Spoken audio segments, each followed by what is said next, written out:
घर में बहू लेकर आना तो कार वाली मत लेकर आना, घर में बहू लेकर आना तो संस्कार वाली लेकर आना, जो तुम्हारे को 2 रोटी अच्छे से बना कर दे दे।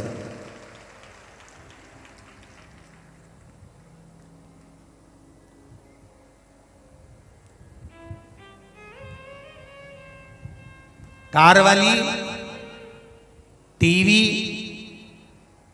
मोबाइल और दर्पण नहीं छोड़ेगी, और संस्कार वाली आ गई तो शिव महापुराण की कथा और मंदिर का द्वार नहीं छोड़ेगी। ये निश्चित है, ये पक्का है। अगर संस्कारवान आ गई तो वो भगवान की कथा कभी नहीं छोड़ेगी, आगे रहकर कहेगी मम्मी शिव महापुराण की कथा आ रही होगी, सियोर वाला महाराज कथा वाच रहा होगा, टीवी चालू कर दूं, आप भी सुनो मैं भी सुनती हूँ। मम्मी आधे घंटे की निकल गई होगी, मम्मी चलो मैं तुम्हें लेकर चलती हूँ, अपने सागर में तो कथा हो रही है, 10 किलोमीटर की दूरी पर है, 15 किलोमीटर की दूरी पर है, 20 किलोमीटर की दूरी पर है। अरे बेटा कौन लेकर जाएगा, बेटे को दुकान से फुर्सत नहीं है, पति को ऑफिस से फुर्सत नहीं है, कथा में कौन लेकर जाएगा। बहू के गाड़ी मेरे को आती है, नीवी गाड़ी होगी, 10 रुपए लगाएंगे, ऑटो में बैठेंगे और कथा में जाएंगे, माँ चल मेरे साथ लेकर चलती हूँ। वो संस्कार वाली बहू चाहिए।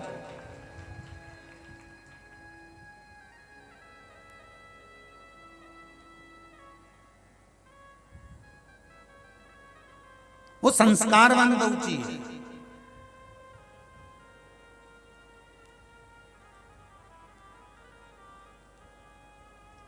अब मालूम पड़े कार वाली तो लिया है, एक एक्सीडेंट हुआ उस कार का, अटाले में पड़ी है। कौन? कार। और बहु रुतबा उतना ही दिखाएगी। कार लाई थी, तुम्हें पूछना भी उतना ही पड़ेगा।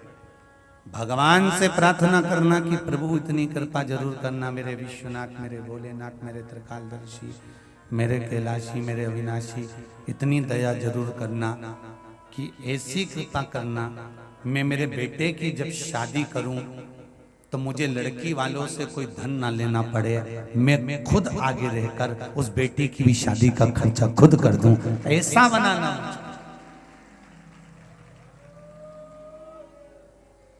हमें ऐसा मत बनाना कि हमें किसी से आशा रहे।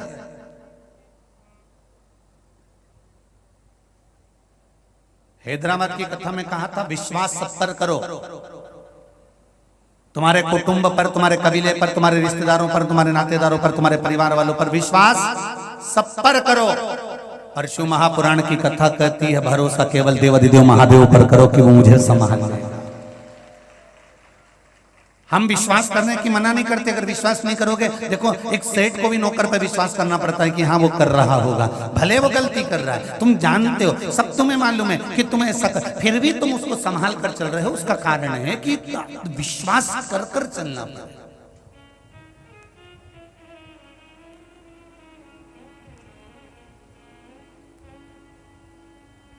महाराज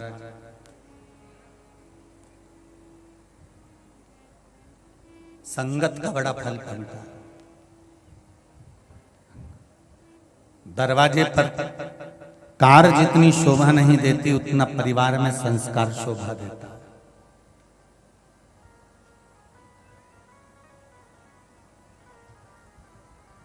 एक कौवा उड़ते उड़ते मानसरोवर पर आ गया। बहुत सारे हंस बैठे हुए थे, सारे हंसों ने कौवे से कहा ये मानसरोवर है, यहाँ केवल हंस देते हैं, आप क्यों आए? यहाँ आपका कारण क्या है आने का? क्या काम है तुम्हें यहाँ पर जो तुम आ गए हो? कौवा बोला भाई देख, तू भी पक्षी है और मैं भी पक्षी हूं, बस अंतर इतना है कि तू गोरा है और मैं, अरे जम के तो बोलो, काला। अंतर केवल इतना है, तो एक ही समाज के ना है, तो एक ही जात के हैं, तो पक्षी। हाँ, तो उसमें दिक्कत क्या हो गई? अगर मैं यहाँ मानसरोवर में आ गया तो फिर तकलीफ क्या है? क्या कष्ट है? हंस ने कहा भाई देख ये मानसरोवर है और यहाँ पर केवल सत्संग करने वाले हंस ही रहते हैं। कौवे तू यहाँ से चले जा। कौवा नहीं गया। कौवा जिद कर कर अड़कर वहीं बैठा रहा।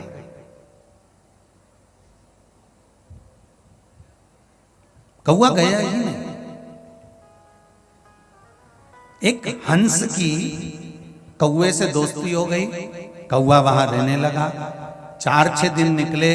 कौवे को भूख लगी तो उसने हंस से कहा भाई मुझे भूख लगी है, कुछ खाने का दे दे। हंस क्या चुगता था? मोती।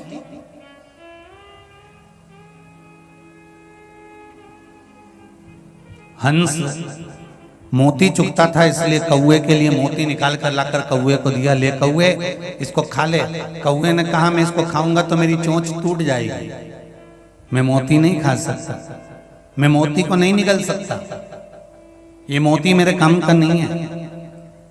हंस ने कहा भैया देख हमारे पास तो यही है, क्योंकि हम हंस हैं इसलिए मोती ही चुगते हैं, हमारे पास तो यही है।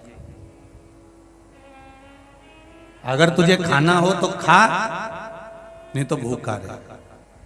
कौवे ने जैसे ही मोती को उठाया और चोंच में लेकर उसको खाना चाहा तो मोती के कारण कौवे की चोंच टूट गई। कौवा भूखा रहने लगा, भूख के कारण बिलबिलाने लगा। तब कौवे ने हंस से कहा भाई अब मैं यहाँ नहीं रह सकता, तू मेरे साथ, मैं जहाँ रहता हूँ वहां चल। कौवा हंस को लेकर पहुंच गया शमशान में, बड़ के पेड़ के ऊपर जाकर बैठ गया। एक राजकुमार उस बड़ के पेड़ के नीचे बैठे हुए थे और वट वृक्ष के नीचे जैसे ही राजकुमार बैठे हुए थे, कौवे से हंस ने कहा, हंस बोला कौवे अब मुझे भी यहाँ पर रहते रहते 2-3 दिन हो गए, मुझे भी भूख लगी है तो कुछ ला कर दे मुझे। कौवा कहता अब भी ला कर देता हूँ। कौवा उड़कर गया, एक मरा हुआ कुत्ता पड़ा था, कुत्ते के मांस को कौवे ने उठाया लेकर आया और लेकर आकर हंस से कहा ये ले खा ले। हंस बोला मैं मर जाऊंगा पर ये गंदी चीज नहीं खाऊंगा, ये मांस का मैं भक्षण नहीं कर सकता, मैं इस मांस को नहीं खा सकता।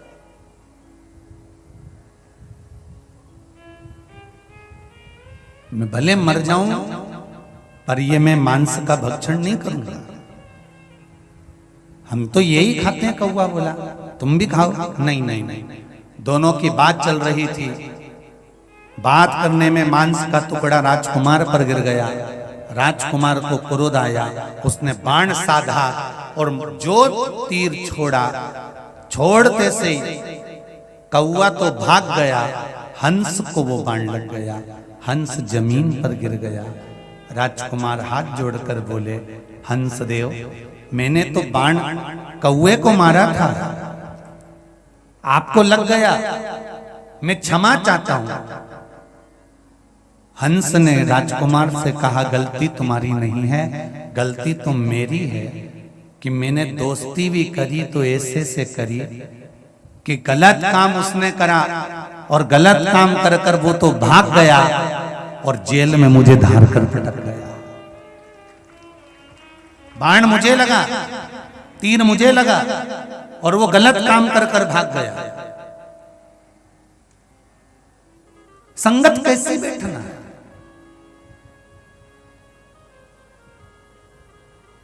आज के नवयुवक बच्चे बच्चियां ये नहीं जानते कि हमारी संगत कहां है। कोई 2 शब्द मीठे बोलता है, इनको लगता है इसके बराबर कोई हितैषी नहीं। माता पिता के शब्द और गुरु के शब्द जिस व्यक्ति को तीर से भी ज्यादा चुभने लगे, माता पिता समझा रहे हो और गुरु समझा रहे हो और आपको उनके शब्द यदि तीर से चुभते हो तो समझ लेना कि तुम्हारे विनाश का समय आ गया, अब तुम्हें कोई बचा नहीं सकता।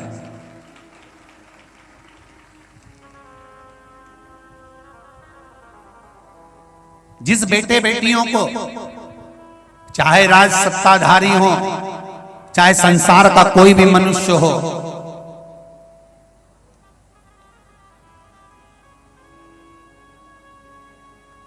टीवी चल रही है आपके घर में, आस्था चैनल पर आप कथा सुन रहे हो, फेसबुक यूट्यूब पर आप कथा सुन रहे हो। कथा सुनते सुनते कोई महाराज ने आपको ऐसा शब्द कह दिया तो आपको गुस्सा आया तो आपने उसकी बुराई करना प्रारंभ कर दिया, आपने उसकी निंदा करना प्रारंभ कर दिया, आपने टीवी बंद कर दिया। पर आपने ये विचार नहीं करा कि महाराज कथा कर रहे हैं और कथा मुझ पर लाद कर रही है, मतलब मुझ में कुछ ना कुछ कमी रह गई है, मुझ में कुछ ना कुछ कमी है जिसको मुझे ढूंढना, उसे मुझे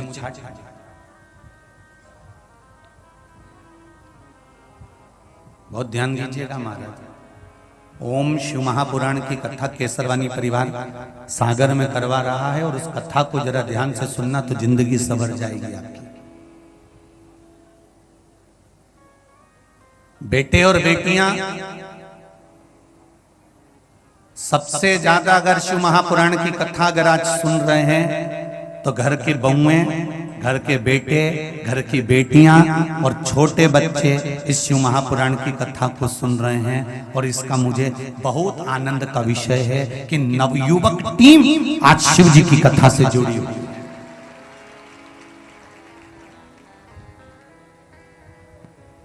शंकर की कथा से अगर जुड़े हैं तो ये आपकी भक्ति बता रही है।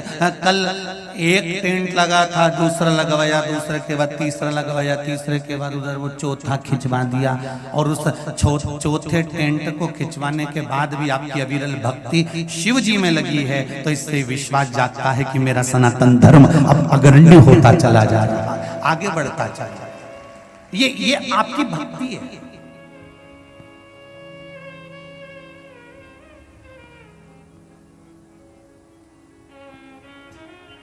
माता पिता के वचन, माता पिता के शब्द और गुरु के शब्द जब आपको तीर जैसे चुभने लगे, वो समझा रहे हैं,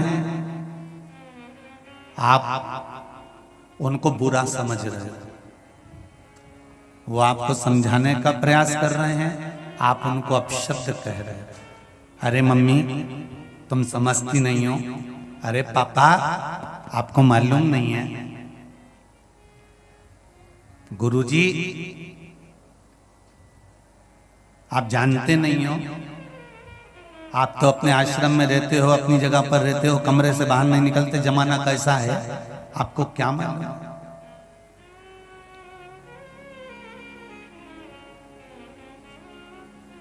बहुत लोग कहते हैं जमाना बड़ा खराब है, जमाना बड़ा खराब है, इतना खराब जमाना कभी नहीं देखा, इतना खराब जमाना है। हम कहते हैं कब खराब नहीं था वो लाके बता दो। सत्ययुग में भी अंधकासुर था, सत्ययुग में भी भस्मासुर था,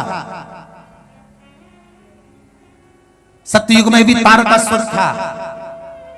त्रेता आया तो त्रेता में भी रावण था। बोलो सही है कि गलत है? त्रेता में भी सूर्पणखा थी, त्रेता में भी मंथरा थी, त्रेता में भी ढेर सारे राक्षस थे।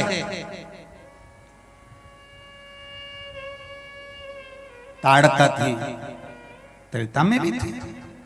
फिर द्वापर आया, द्वापर में भी कंस था, पूतना थी, अगासुर था, बकासुर था, धेनुका, जितने जितने असुर थे सब द्वापर में भी थे। फिर कैसे कह सकते हो कि बड़ा बेकार जमाना चल रहा है, बड़ा बेकार जमाना चल रहा है, बड़ा बेकार जमाना चल रहा है? जमाना कौन सा अच्छा था वो तो बता दो।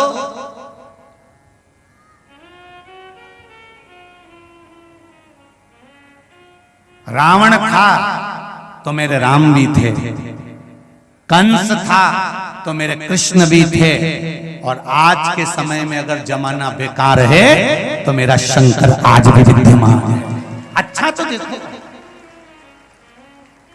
हम पूरी जिंदगी बस यही रोते रहे, जमाना बड़ा बेकार हो गया, बड़ी तकलीफ है, जमाना बड़ा बेकार हो गया, बड़ी तकलीफ है। हम जमाने का रोना रोते रहे। कभी ये विचार करा कि रावण था इसलिए मेरे राम जी को आना पड़ा, कंस था इसलिए मेरे कृष्ण को आना पड़ा, और जमाना आज भी अगर बेकार है तो मेरे महादेव को आना पड़ा। ये सोचना चाहिए कि मेरे शिव क्यों पधारे हैं, मेरे शंकर का आनंद क्यों है, क्यों राम, क्यों कृष्ण, क्यों शिव की भक्ति करना चाहिए।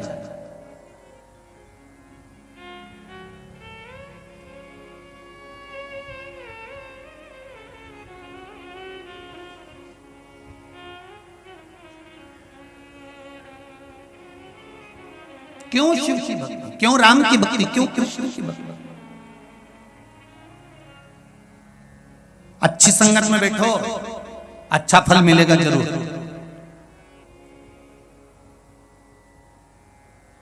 राहु देवता था कि असुर था? जम के बोलो। असुर था। राहु असुर था, राक्षस था, असुर था। करा क्या था उसने? देवता और राक्षस मिलकर जो मंथन करे थे, उस मंथन में राक्षसों की सेना में राहु था। उसने एक काम अच्छा कर लिया। जब अमृत बट रहा था तो उसने विचार करा कि ये सारे जितने असुर बैठे हैं, राक्षस बैठे हैं, ये मोहिनी स्वरूप को देखकर लोभित हो रहे हैं, मुझे लोभित नहीं होना है। और वो राहु राक्षसों की सेना में से उठकर जहां चंद्र और सूर्य बैठे थे उनके बीच में कुर्सी लगा के बैठ गए।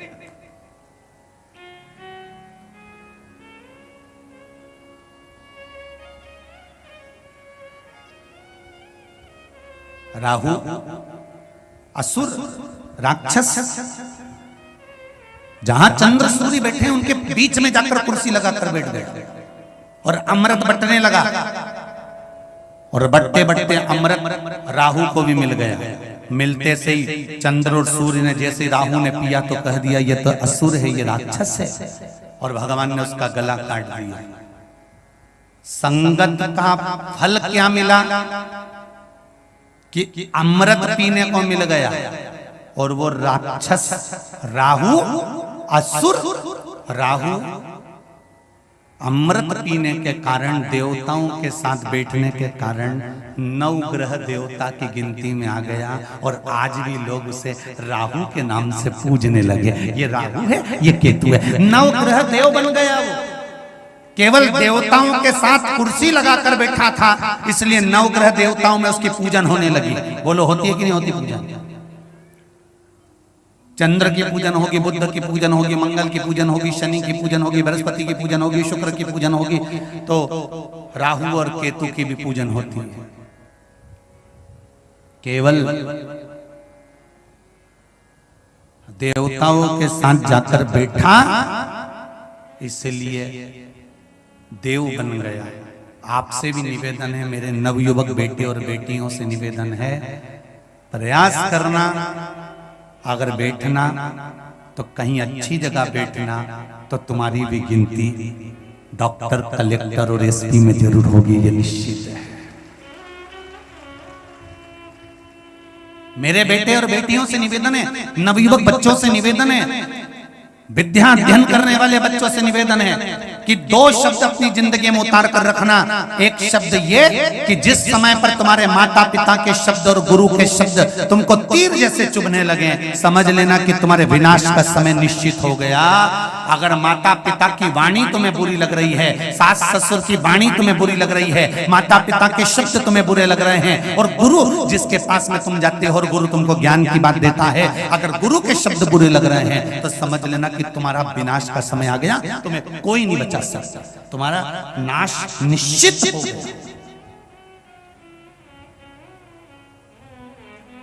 और दूसरा शब्द याद रखना कि राहु जैसा राक्षस भी चंद्र और सूर्य के बीच में जाकर बैठ गया था, तो 9 ग्रह देवता में पूजा गया। राक्षस होने के बाद भी 9 ग्रह देव बन गया और उसकी पूजन होने लगी। ये दूसरी बात याद रखना कि हमें किसके साथ जाकर बैठना है, हमें किसके पास जाकर बैठना है। दुनिया के लोगों को डिस्को करने वाले ज्यादा पसंद आएंगे, फैशन करने वाले ज्यादा पसंद आएंगे, और जो छोटे मोटे कपड़े पहनते हैं फटेले मटेले वो बड़े पसंद आएंगे। और दुनिया के लोगों को वो कभी पसंद नहीं आएंगे जो रोज सुंदरकांड के पाठ में जाता हो, मंदिर जाता हो, पूजन करता हो, लोटा भर के जल चढ़ाता हो, भगवान की भक्ति करता हो। दुनिया के लोगों को वो पसंद नहीं आते। इनको तो लोग ढोंगी समझते हैं। अरे ये तो फालतू का ढोंग करे, चंदन लगा लिया, शंकर जी के मंदिर चले गया, कहीं डमरू बजाए, कहीं मंजीरा बजाए, कहीं झांझ बजाए, कहीं सुंदरकांड में जाके बैठ जाए, क्या होगा इससे करने से?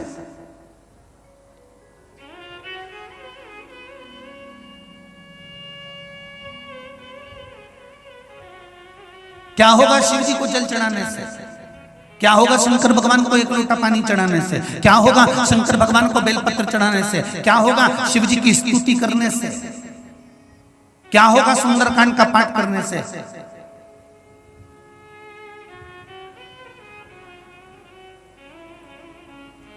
क्या होता है एक लोटा जल चढ़ाने से? क्या होता है बेलपत्र चढ़ाने से? क्या होता है श्री शिवाय नमस्तुभ्यम बोलने से? ये सीहोर वाले महाराज से जाकर मत पूछना, ये सागर में रहने वाले जो लोग शंकर के मंदिर जाते हो उसमें से मंदिर के दरवाजे पर जाकर बैठ जाओ। जिनको विश्वास नहीं है, जो मंदिर में जल चढ़ाकर जा रहे हो, उनसे पूछना कि तुम पानी क्यों चढ़ा रहे हो और इसका लाभ क्या मिला है। सीहोर वाला महाराज नहीं बताएगा। रोज मंदिर जाने वाला कोई ना कोई व्यक्ति तुम्हारे मुंह पर कहकर जाएगा कि मुझे जल चढ़ाने का ये लाभ प्राप्त हुआ। ये पत्र तो बहुत, ये प्रमाण के लिए ये पत्र तो बहुता है, बहुता अति, पर इससे भी ज्यादा प्रमाण है जो शिव पर जल चढ़ा रहे हैं, जो शंकर का अनुमोदन कर रहे हैं, जो शिव की स्तुति कर रहे हैं, वो उसमें भी एक पत्र में बड़ी विशेष बात लिखी है, जरा ध्यान दीजिएगा, देखिए।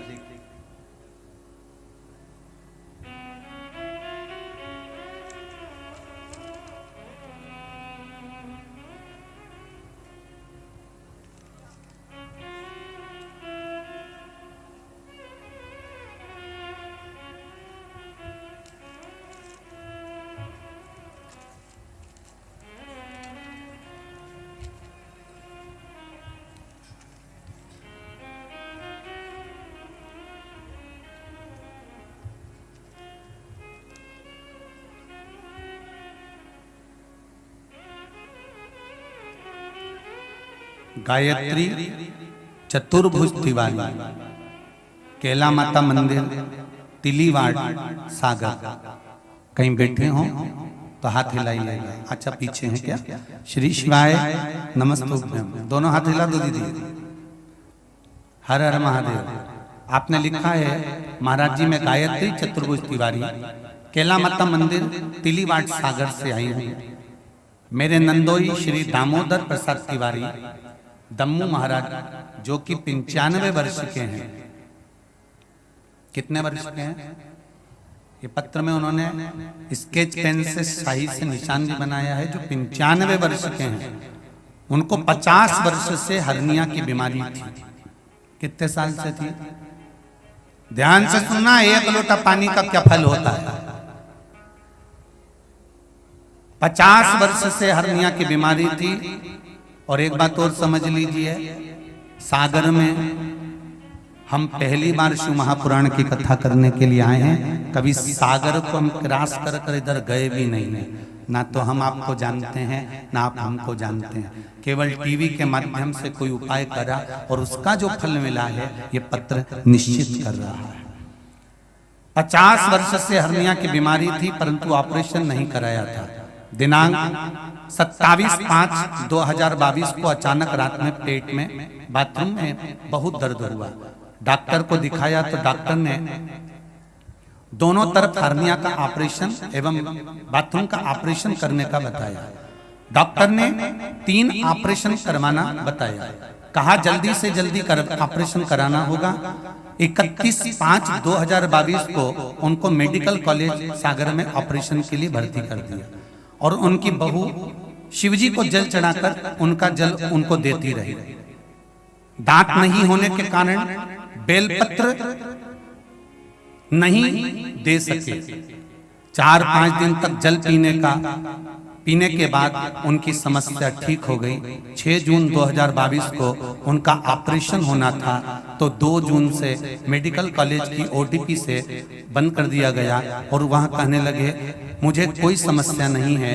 3 जून को उनको हॉस्पिटल से छुट्टी करा दी और डॉक्टर ने कह दिया अब इनको ऑपरेशन की जरूरत नहीं है। ये पत्र है।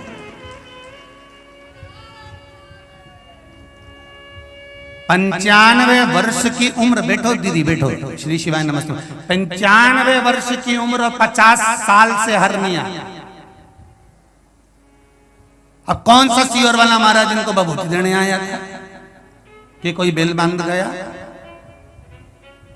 सारी समस्या का हल एक लोटा जल, और वो दिल से चढ़ा होना चाहिए, विश्वास से चढ़ा होना चाहिए। दिखावे से कुछ नहीं होता। मेरे शंकर को दिखावा नहीं आता। शिव मंदिर जाना तो दिखावा करने मत जाना, दिल से रिझाना। एक पत्र और है, देखिए।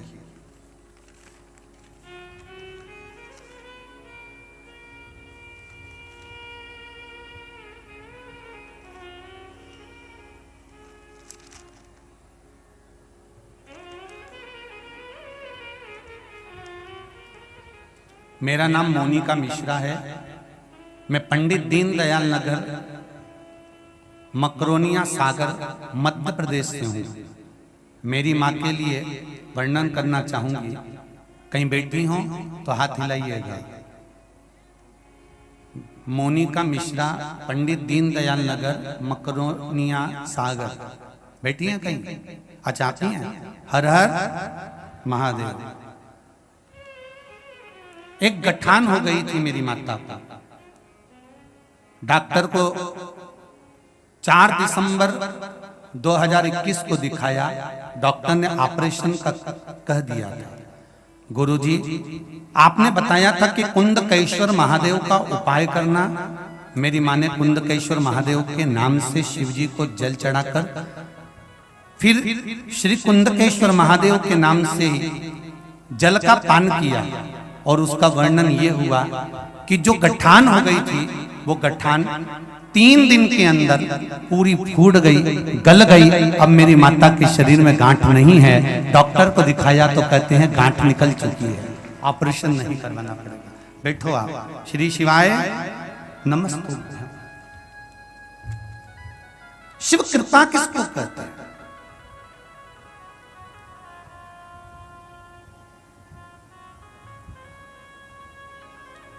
मंदिर जाओ आप, खूब प्रेम से जाओ।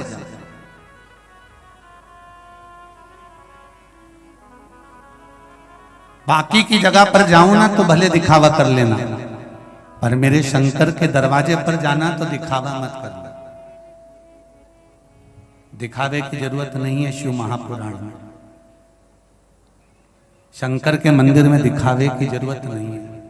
वहां तो दिल लेकर जाना। मैंने तेरे ही भरोसे, ओ बाबा तेरे ही भरोसे, हवा बिच उड़ती जावांगी। बाबा डोर हथो छड़ी नाम कटी। शिव के द्वार पर केवल विश्वास लेकर जाइए, भरोसा लेकर जाइए। जब विश्वास और भरोसा लेकर जाओगे तो ये निश्चित है कि बाबा सुनेगा जरूर। सुने।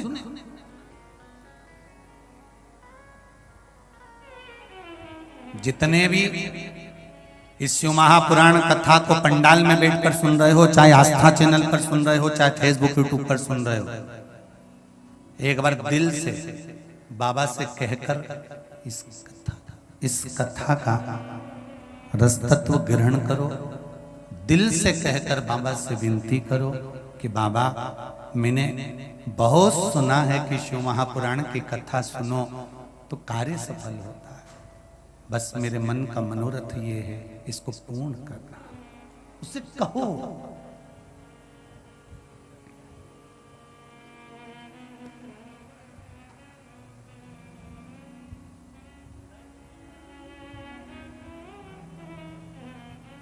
और जब दिल से कहोगे, आप उसको बोलो तो। एक भक्त ने एक प्रश्न किया है,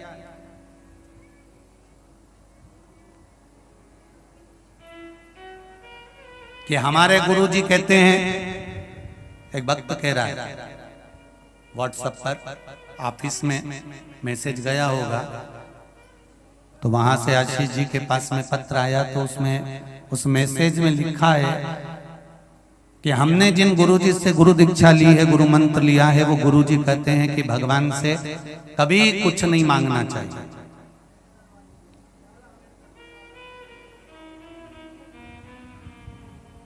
और सीहोर वाले महाराज हमेशा कहते रहते हैं कि भगवान से कहो, भगवान से कहो, भगवान से कहो। तो फिर हम उनकी सुने कि इनकी सुने? तो हमारा निवेदन है, जिसने आपको गुरु मंत्र दिया है आप उसकी सुनो। पर हमारी शिव महापुराण की कथा तो कहती है, बेटा जब रोटी खाने बैठता है ना,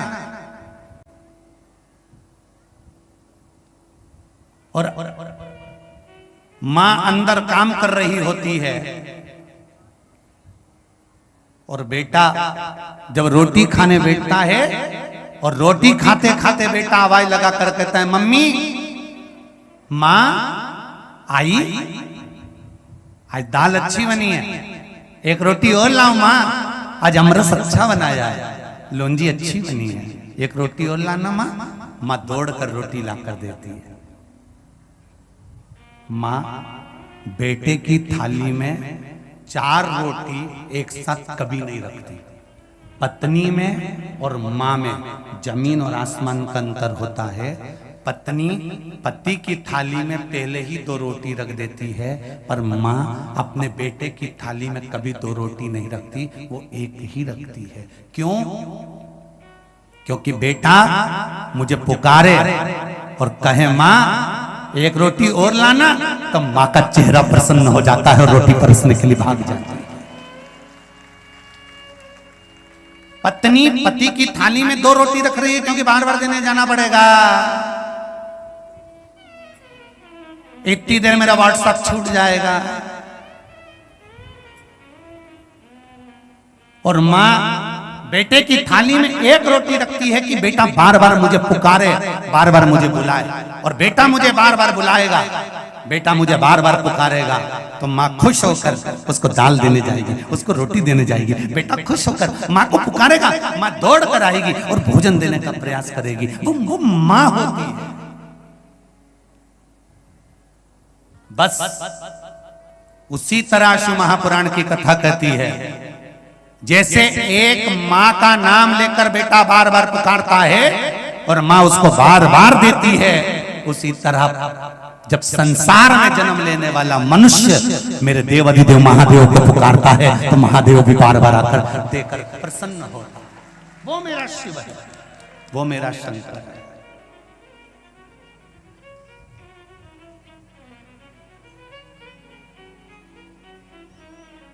फिर उसने एक प्रश्न और किया। अरविंद जी व्यास जिसने ये मैसेज भेजा है कानपुर से, आपका मैसेज हमें मिल गया था, उसका एक उत्तर हम दिए हैं। और दूसरा प्रश्न है आपका कि हमारे गुरुजी कहते हैं कि एक जगह बैठकर तप साधना करो, एक जगह बैठकर माला करो, एक जगह बैठकर भजन करो, एक आसन से बैठकर मंत्र जाप करो। और सीहोर वाले महाराज कहते हैं चलते फिरते भगवान का भजन करो, स्मरण करो। तो हम किसके कहने पर चले? अरविंद जी व्यास कानपुर वालों से निवेदन है, आपके गुरुजी ने जो कहा है आप उनके अनुसार चलो। और शिव महापुराण की कथा कहती है कि एक माँ के 2 पुत्र एक 13 साल का है, एक 4 साल का है। दोनों को भूख लग रही है। दोनों ने कहा माँ भूख लगी है। 13 साल के बेटे को माँ ने थाली में रोटी लगाकर सब्जी रखकर अचार रखकर दे दिया। 4 साल के बेटे को माँ ने थाली में भोजन नहीं दिया है। 4 साल के बेटे को माँ ने रोटी में घी लगाया, नमक लगाया, रोल बनाया, फिंगर बनाया, गुट्टा बनाकर उसके हाथ में पकड़ा दिया। 4 साल का बेटा माँ का पल्लू पकड़कर माँ के पीछे पीछे जा रहा है, रोटी खाते जा रहा है। 13 साल का बेटा एक जगह पर बैठकर, एक आसन पर बैठकर रोटी खा रहा है। हमें भगवान से कहना है कि हमें 13 साल के बेटे जैसा मत बनाना कि एक जगह बैठकर हम तेरा व्रत कर सकें, एक जगह बैठकर तेरी साधना कर सकें, तेरा तप कर सकें, तेरी आराधना कर सकें। हम में इतना बल नहीं कि हम एक जगह बैठ सकें। हमें तो 4 साल के बेटे जैसे बनाकर रखना कि माँ के पीछे जाता जाता और खाता जाता। हमें तो 4 साल के बेटे जैसे बनाकर रखो। 4 साल के बेटे जैसा बनाकर रखना कि चलते फिरते तेरा भजन करे, चलते फिरते तेरा स्मरण करे, चलते फिरते तेरा नाम जपे। दुकान खोले तो राम कहें, दुकान से जाए तो राम कहें, दुकान को प्रणाम कर कर ताला लगाकर जाए तो राम कहें, और जहां बाइक चलाते चलाते भी मंदिर के सामने से निकल जाए तो हर हर महादेव कहें। बस ऐसा चलता फिरता बनाकर रखना। हमें 4 साल के बेटे जैसा बनाकर रखना। हमें 13 साल या 14 साल के बेटे जैसा मत बनाना। हम संत नहीं, हम साधु नहीं, हम सन्यासी नहीं, हम तपस्वी नहीं, हम साधक नहीं, हम व्रती नहीं, हम नियम धारण नहीं कर सकते, हम बहुत बड़े नहीं बन सकते। हमें तो छोटा बनना है। और संसार में जितने छोटे बनकर चलोगे उतने सुखी रहोगे।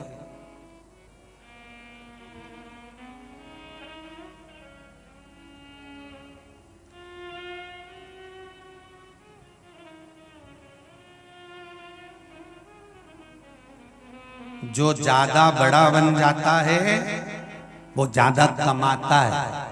वो ज्यादा कमाता है तो अपनी कमाई परिवार में कम लगाकर नौकर चाकर में ज्यादा लगाता है। जो कम कमाता है अपने लिए कमाता है, अपने परिवार के लिए कमाता है और सुखी जीवन के लिए कमाता है। छोटे बनकर रहने में जिंदगी का सबसे बड़ा सुख है, बड़े बनकर नहीं। जिसके घर में 2 बहुएं हों, बड़ी और छोटी, उनको खुद देख लेना तुम। बड़ी बहू काम कर करके मर जाएगी तो भी उसको यश नहीं मिलेगा, और छोटी अभी आई और थोड़ा बहुत काम करे, सास की निगाह में मेरी छोटी बहू, छोटी बहू, छोटी बहू, ऐसी जोरदार छोटी छोटी छोटी इतनी बढ़िया अभी आई, और वो बड़ी बहू बेचारी 8 साल से 10 साल से काम कर करके मर गई, उसका नाम नहीं। हाँ, पर छोटी ने जरा सा काम करा तो छोटी अच्छी, छोटी ने जरा सा बोला छोटी अच्छी। मारी छोटी बहू, छोटी बहू, छोटी बहू। बड़ी और छोटी में अंतर है। भगवान से कहना कभी बड़ा बनाकर मत भेजना, छोटे बनाकर भेजना। मेरे राम जी महाराज किसी बड़े के घर में नहीं गए थे, लंकापति रावण के घर में भी प्रवेश नहीं करे थे। मेरे राम जी महाराज गए थे तो शबरी के घर में गए थे, शबरी के घर पहुंचे थे। छोटा बनाकर रखाना, भगवान से कहना बड़ा नहीं चाहिए। बड़ी बहू थोड़ी सी गलती कर देती है तो सास कह देती है देख के चलना नहीं आता, और छोटी जरा सी गलती करती है तो सास कहती है अभी आई है, नहीं नहीं है, सीख रही है।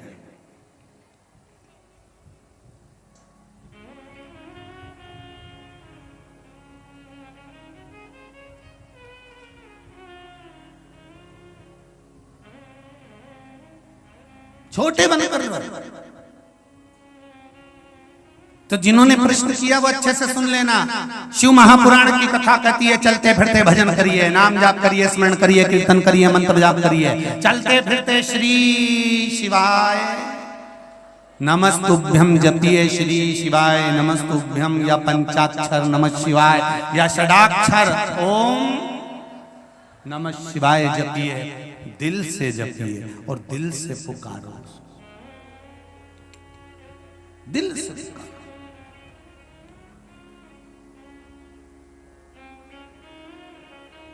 कथा में क्यों जाना चाहिए? कथा में जाने का फायदा क्या है?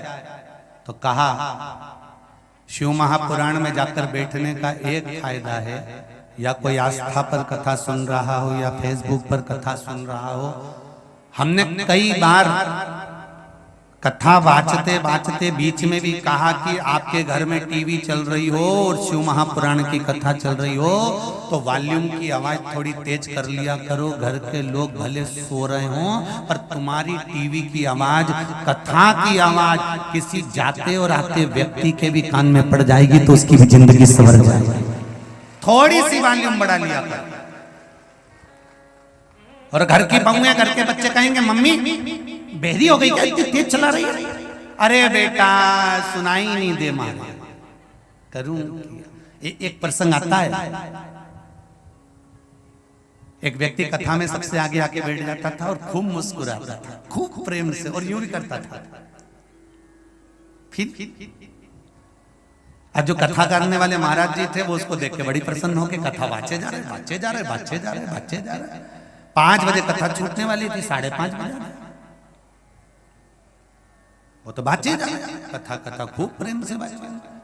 अब 5 बजे की कथा 5:30 बजा दी तो गांव के लोगों ने कहा महाराज जी आप कथा कह रहे थे, आज तो इतना आनंद आया कथा कहने में, और आगे आगे एक भैया बैठा था, दादा लगभग 70 साल का था, बेचारा इतने अच्छे से कथा सुन रहा था। इतने में गांव के लोगों ने कहा वो क्या कथा सुन रहा होगा, वो तो बहरा था, उसके तो कान ही नहीं थे, पर वो मुंडी तो हिला रहा था कि वो तो हर कथा में मुंडी हिलाए और हर कथा में मुस्कुराए। अच्छा, महाराज जी ने कहा कि बताओ गजब हो गया, बेहरा ने कथा सुनी, उसको सुनाई तो दी नहीं होगी, फिर काहे को आता है कथा में, काहे के लिए कथा में आता है? क्या हमको ही नहीं मालूम कि वो कथा में सबसे आगे आके बैठता क्यों है? महाराज जी ने कहा उसको पकड़ के लाओ जाओ, और वो बहरे व्यक्ति को पकड़ कर ले गए। महाराज जी ने पूछा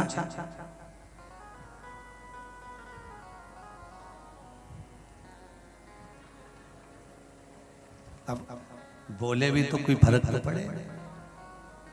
तो महाराज जी ने देखा कि ये सुनने वाला तो है नहीं, फिर भी महाराज जी ने 1-2 शब्द तो इनको जिसका अंदाजा रहता है बात करने की बहरे व्यक्ति से वैसी, तो इन्होंने फिर बोला कहां से आए हो?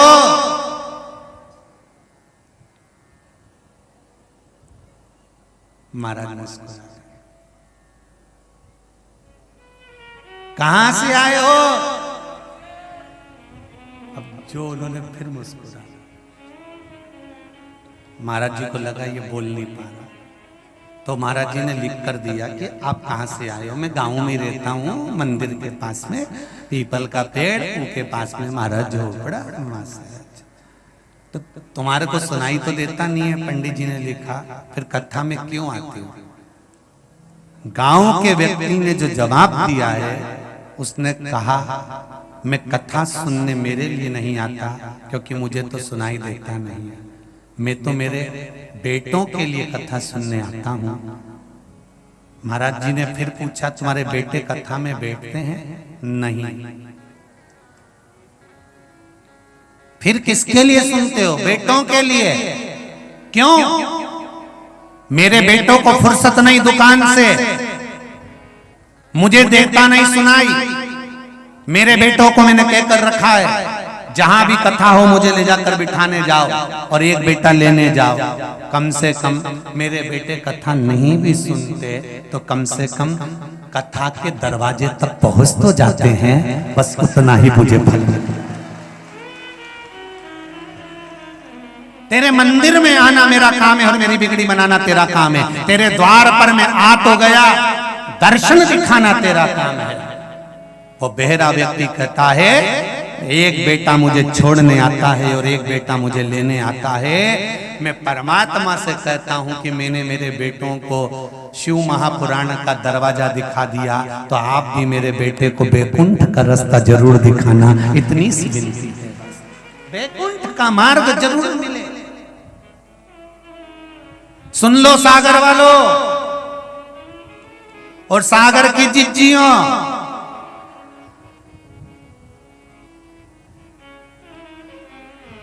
और भज जाओ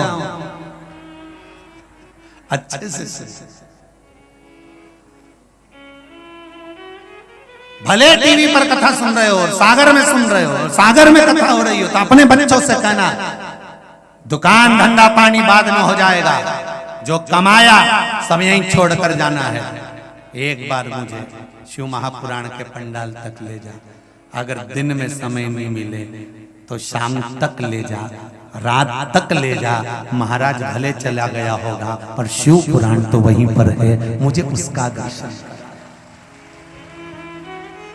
पत्नी अपने पति से कह दे आज मुझे शॉपिंग करने नहीं जाना है, आज मुझे किटी पार्टी में या होटल नहीं जाना है, मुझे लेकर अगर चलना है तो मुझे शिव महापुराण के पंडाल में ले जाओ, जिस पंडाल में बैठकर लोग शंकर का नाम लेते हैं, जहाँ की रज कंकर शंकर है, उस भूमि पर मैं जाना चाहती हूँ। एक बार उस शिव महापुराण को नमन कर आना चाहती हूँ। मुझे उससे विनती करना है, उससे निवेदन करना है।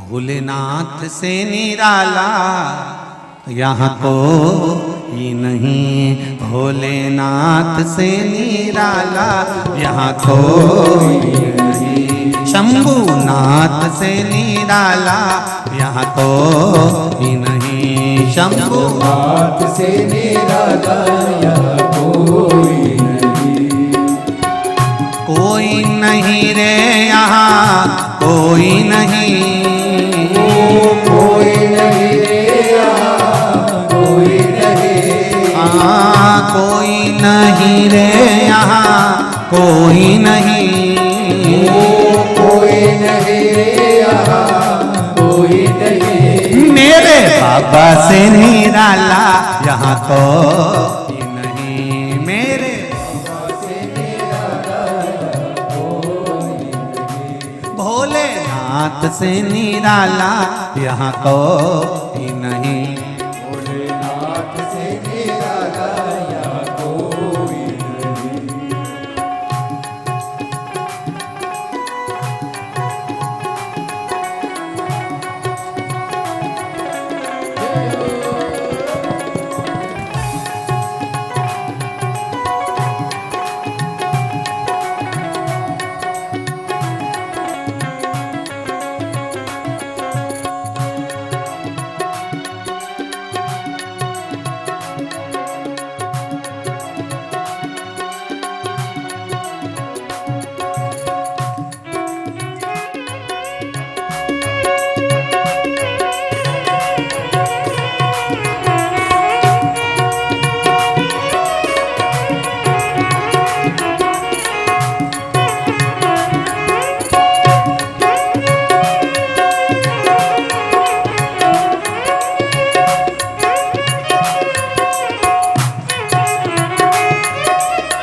शिव का डमरू डम डम बोले, अगम निगम के भेद ये खोले, डमरू डम डम बोले, अगम निगम के भेद ये खोले, शिव का डमरू डम डम बोले, अगम निगम के भेद ये खोले, डमरू डम डम बोले, अगम निगम के भेद ये खोले, ऐसा डमरू बजाने वाला कोई नहीं, ऐसा डमरू बजाने वाला कोई नहीं, ऐसा डमरू बजाने वाला कोई नहीं, ऐसा डमरू बजाने वाला कोई नहीं, भोले बाबा से निराला यहाँ कोई नहीं, भोले बाबा से निराला यहाँ कोई नहीं, मेरे बाबा से निराला यहाँ कोई नहीं, मेरे बाबा से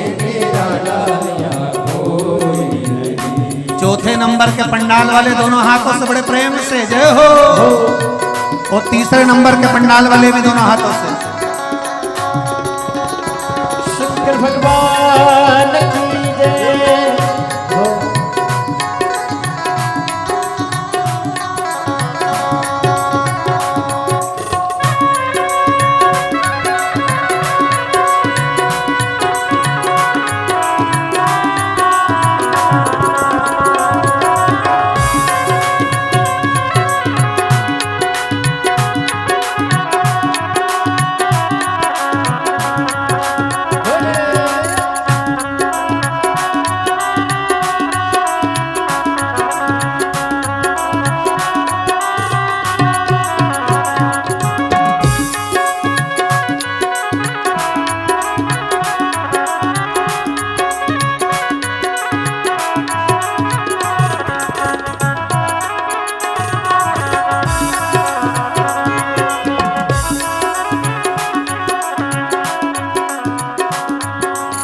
आया जब जब करवट बदले पाप चमकते अगले पिछले।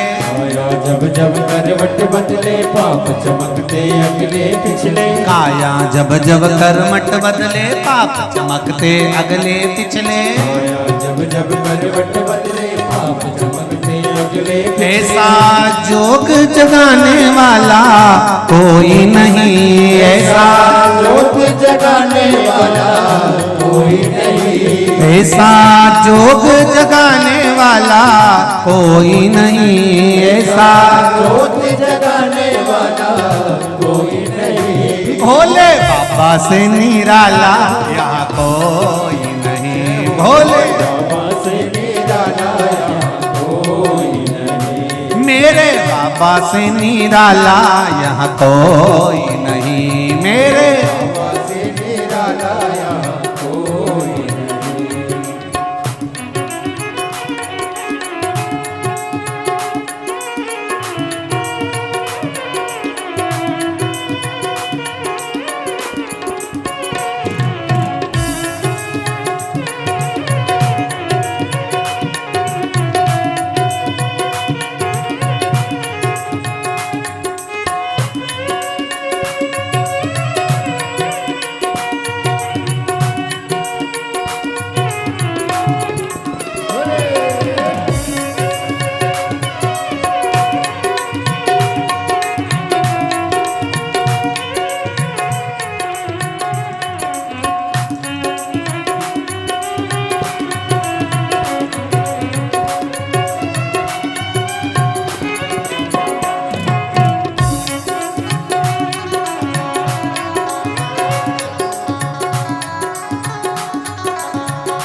कोई नहीं रे दाता, कोई नहीं, वो कोई नहीं रे दाता, कोई नहीं।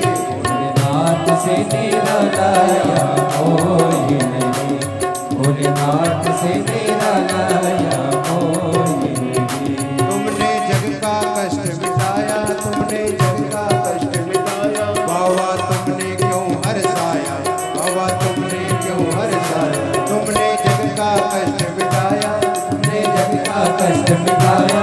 बाबा तुमने क्यों हर्षाया, बाबा तुमने क्यों हर्षाया। ऐसा भक्तों करने वाला कोई नहीं, ऐसा भक्तों करने वाला कोई नहीं। नाथ से निराला कोई और नहीं, नाथ से निराला यहाँ कोई नहीं। कोई नहीं रे दाता, कोई नहीं, कोई नहीं रे दाता, कोई नहीं।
भोलेनाथ से निराला यहाँ कोई नहीं, भोलेनाथ से निराला यहाँ कोई नहीं, भोले बाबा से निराला यहाँ कोई नहीं, भोले बाबा से निराला यहाँ कोई नहीं, भोले बाबा से निराला यहाँ कोई नहीं, भोले बाबा से निराला यहाँ कोई नहीं, भोले बाबा से निराला यहाँ कोई नहीं, भोले बाबा से निराला यहाँ कोई नहीं, शंभो बाबा से निराला यहाँ कोई नहीं, शंभो बाबा से निराला यहाँ कोई नहीं, मेरे बाबा से निराला यहाँ कोई नहीं, मेरे बाबा से निराला यहाँ कोई नहीं, भूतेश्वर नाथ से निराला यहाँ कोई नहीं, भूतनाथ से निराला यहाँ कोई नहीं।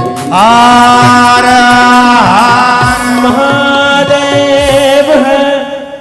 बड़े आनंद के साथ भगवान शिव की भक्ति, ये जीवन का सुख देने वाले। शिव का डमरू डम डम डोले, अगम निगम के भेद ये घोले, ऐसा जोग जगाने वाला कोई नहीं, ऐसा योग जगाने वाला कोई नहीं, मेरे बाबा से निराला कोई और नहीं। श्री शिवाय नमस्तुभ्यं, श्री शिवाय नमस्तुभ्यं, श्री शिवाय नमस्तुभ्यं, श्री शिवाय नमस्तुभ्यं, श्री शिवाय नमस्तुभ्यं। भगवान शिव की भक्ति।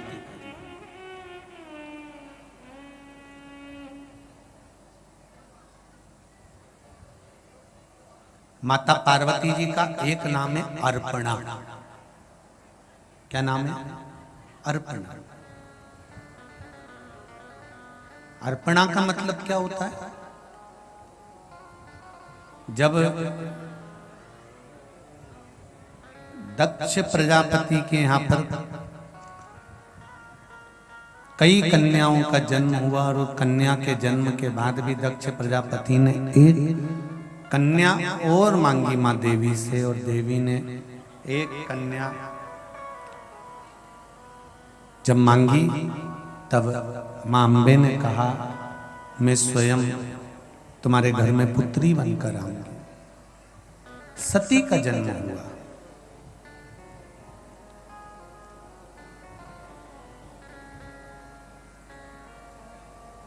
सती मैया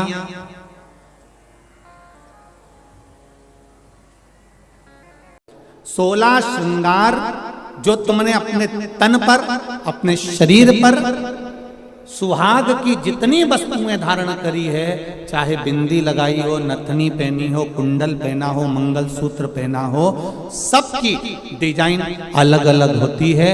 केवल 16 श्रृंगार में से एक श्रृंगार ऐसा है जिसकी डिजाइन नहीं बदली है, वो है मांग का सिंदूर, कुमकुम एक जैसा होता है।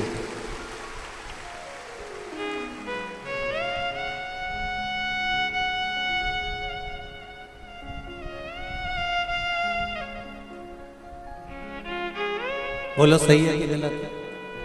मांग का सिंदूर, मांग की कुकू, मांग में लगने वाला कुमकुम, इसकी डिजाइन कितनी बदल गई लोगों की जिंदगी में। मंगलसूत्र की डिजाइन बदल गई, चूड़े की डिजाइन बदल गई, कुंडल की, नथनी की, बेंदा की, सब की डिजाइन बदली, टीकी की भी डिजाइन बदल गई, पर नहीं बदली तो मांग के सिंदूर कंकु की डिजाइन नहीं बदली, क्योंकि इस डिजाइन को तो परमात्मा ने छाप कर भेजा है, तो उसको बदलना भी मुश्किल है,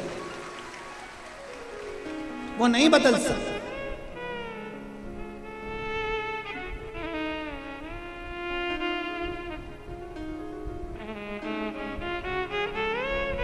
मंगलसूत्र के दाने एक बार निकल जाएंगे ना, चलेगा। नाक की नथनी एक बार निकल जाएगी ना, चलेगी। बिछुड़ी जल्दीबाजी में कहीं निकल जाएगी ना, चलेगी। बिंदी कहीं निकल जाएगी ना, चलेगी। हाथ का चुड़ला कहीं निकल कर रखा गया ना, चलेगा। पर मांग का सिंदूर कभी भी मांग से नहीं निकलना चाहिए। ये शिव महापुराण की कथा। अब 16 श्रृंगार में से एक श्रृंगार ऐसा है मांग का सिंदूर जिसमें कोई भेद नहीं है। करोड़पति माता भी अपने सिर में लगाती है और एक सब्जी बेचने वाली भी अपने सिर में लगाती है। वो सिंदूर ने समानता बनाकर रखी। एक ब्राह्मण की घर की माता भी सिर पर लगा रही है तो एक वैश्य के घर की माता भी सिर पर लगा रही है। एक क्षत्रिय के घर की माता भी सिर पर लगा रही है तो एक शूद्र के घर की माता भी अपने सिर पर लगा रही है। सारा श्रृंगार पैसे के बल पर ऊंचा नीचा हो सकता है। मंगलसूत्र पैसे के बल पर ऊंचा नीचा हो सकता है। हाथ के चूड़े पैसे के बल पर ऊंचे नीचे हो सकते हैं। पांव की पायल पैसे के बल पर ऊंचा नीचा हो सकता है। केवल मांग का सिंदूर, कुमकुम, ये पैसे के बल पर ऊंचा नीचा नहीं होता। ये गरीब और अमीर सबकी समता बता देता है कि यहाँ सब बराबर हैं। मांग के सिंदूर के आगे, कुमकुम के आगे सब बराबर है। कितनी बड़ी बात रामचरितमानस में आती है। थोड़ा ध्यान लगाकर सुनना मेरे धान के कटोरे वालों सब। छत्तीसगढ़ वासी सबले बढ़िया, जम के बोलो जरा, सबले बढ़िया छत्तीसगढ़िया। तो मेरा छत्तीसगढ़ वालों से निवेदन है, और जितने लोग टीवी के माध्यम से कथा सुन रहे हैं और जितने लोग आस्था चैनल, फेसबुक, यूट्यूब के माध्यम से कथा सुन रहे हैं, अपने जीवन में एक बात उतार कर रखना रामचरितमानस की। रामचरितमानस में राम जी ने रावण की ओर देखा, लंका की ओर देखा, और लंका की ओर देखकर राम जी ने हनुमान जी को समझौता करने के लिए भेजा। जाओ हनुमान, जरा समझौता करना है रावण से। इतने में जामवंत, अंगद और जितने बानर थे वो बोलते हैं, प्रभु काय को समझौते की बात करते हो, मिटा देते हैं उस रावण को। देरी नहीं लगेगी, चुटकी भर में उस रावण को मिटा देंगे।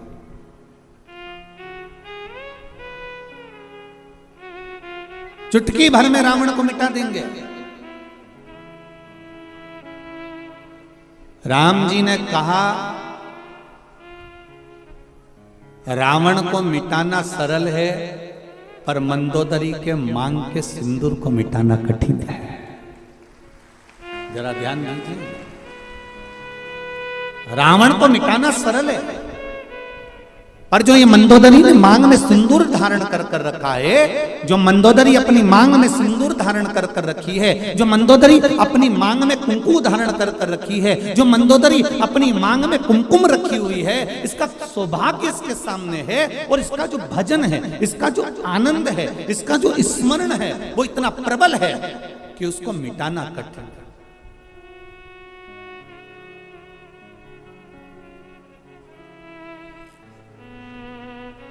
एक बात कहना चाहूंगा बहुत अच्छे से।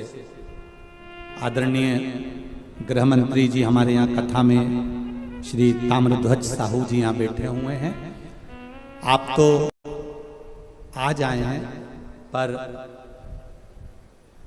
आपके घर से जो बाईसा हैं, आपकी जो धर्मपत्नी है, हमारे लिए तो माता के तुल्य हैं।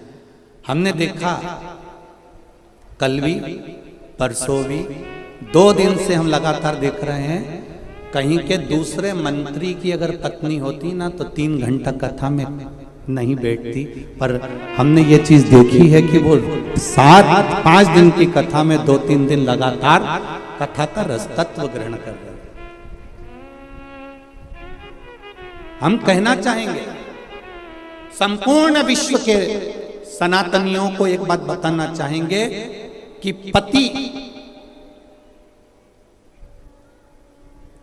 जब घर से बाहर निकलता है, पति जब अपना घर छोड़कर किसी मार्ग की ओर आगे बढ़ता है, तो उसके साथ में धर्म पत्नी भले साथ नहीं रहती हो, पर उसके मांग में जो सिंदूर रहता है ना, उसकी चमक पति के साथ हर पल रहती है। ये निश्चित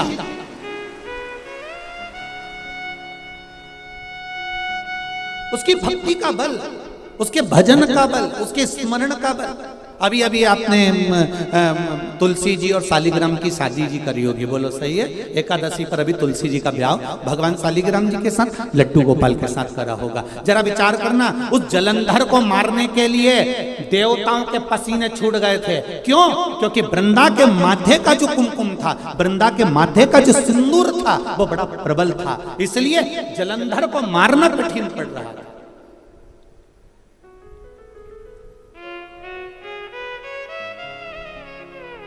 फिर करा क्या गया कि इसके सात्वित्व को डिगाया जाए, और सात्वित्व को डिगाने के लिए भेजा। जब उसका सात्वित्व डिग गया, सात्वित्व टूट गया, तब जलंधर के प्राणों को हरा गया। फिर निवेदन करूंगा, मेरी जितनी माताएं यहाँ बैठी हैं, जितनी मेरी बहन बैठी हैं, जितनी मेरी जीजियाँ बैठी हुई हैं, जितनी मेरी बेटियाँ बैठी हुई हैं, निवेदन करूंगा, मंगल पाणिग्रहण संस्कार होने के बाद में, विवाह हो जाने के बाद में, अपने मस्तक पर मांग में, भले आजकल तो फैशन हो गया, ज़्यादा सिंदूर नहीं लगाती हैं माताएं, कुंकू नहीं लगाती हैं, थोड़ा उनको एक अलग सा फील होता है, तो उनको वो थोड़ा, मेरा निवेदन है कि मेरी जीजियों से, मेरी माताओं से, मेरी बहनों से, मेरी बेटियों से निवेदन है, शादी होने के बाद में मांग में, और एक फिर निवेदन करूंगा, वो पेंसिल जैसी नहीं, पेंसिल जैसी नहीं, सिंदूर तुम्हारे पति ने जिस समय तुम मंडप के अंदर बैठी थी और चांदी के सिक्के से, कलदार से, अंगूठी से, डब्बी में से भर भर कर तेरी मांग में भरा था, ऐसा सिंदूर तुम्हारी मांग में भरा होना चाहिए, ऐसा भरा होना चाहिए।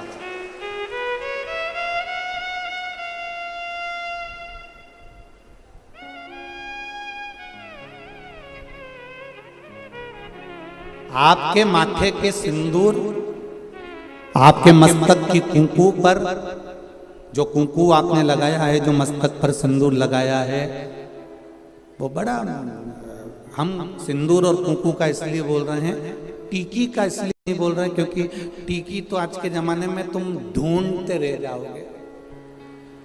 एक छोटी सी पंखड़ी को भी काटते काटते,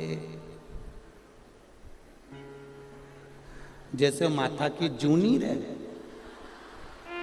वो को निकालो, फिर देखो, बस ऐसी इतनी छोटी सी टीकी माताएं लगाती है, इतनी छोटी सी बिंदी लगाती है कि पूरा माथा पे ढूंढते रह जाओगे कि है कि नहीं है, पहचान करना भारी पड़ जाता है। निवेदन है, बिंदी तुम लगा रहे हो, कितनी बड़ी लगा रहे हो, हमें उससे मतलब नहीं है, पर मांग में थोड़ा सा सिंदूर, थोड़ी सी कुंकू, थोड़ी सी डोली, जो भी आप लगाते हो, वो थोड़ा सा इस मांग में होना चाहिए। अब कई लोग बोल रहे थे कि गुरुजी आप इतना लंबा तिलक लगा के आ जाते हो, कंकु यहाँ तक पोत के आ जाते हो, तो हमने कहा तुम नहीं लगा रहे तो तुम्हारे बत्तल का हम ही लगा ले, उसमें कहा टेंशन ले, उसमें क्या जरूरत।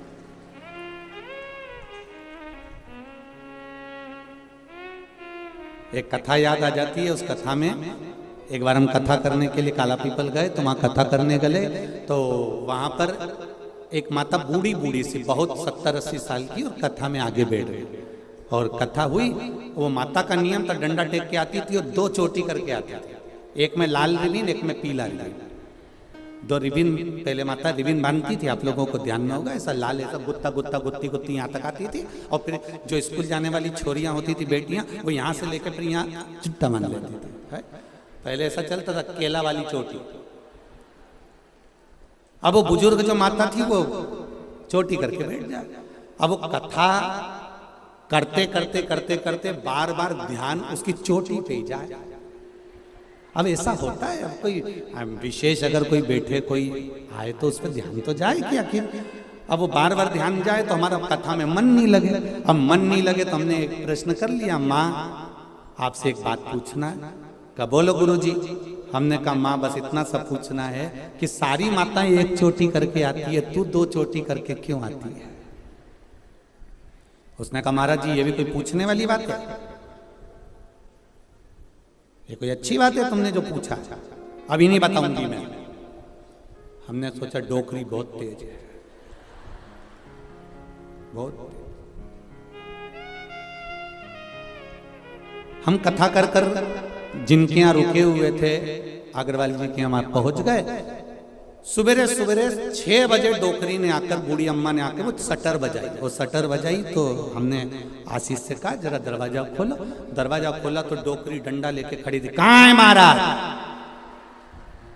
आशीष तो दरवाजा ही नहीं खोला, वापिस आ गया। गुरुजी वो बुढ़िया आई है डंडा लेके। हमने कहा दरवाजा तो खोल, आने दे। अब बुढ़िया आके बोली, कुर्सी पे बैठ गई, महाराज देखो ये पीली वाली जो चोटी है ना, ये तो मेरी है। अब हमने कह दिया तो ये नीली वाली पड़ोसी की है। इतने में बोली, अरे सुन तो सही महाराज, ये पीली वाली मेरी है। अच्छा वो मुस्कुराई भी ऐसी, उसका आधे 2 दांत आगे के नहीं थे, बाकी के सब थे। अब वो बोली कि ये जो पीली वाली है ना ये हमारी है। हमने कहा ठीक। फिर ये गुरुजी पहले मेरे पति की भी चोटी थी, उसने कटा ली, मैंने एक बढ़ा ली। मेरे कपा क्या कहने, ये सनातन धर्म है। ये भारत की भूमि की सभ्यता और संस्कृति का आनंद है।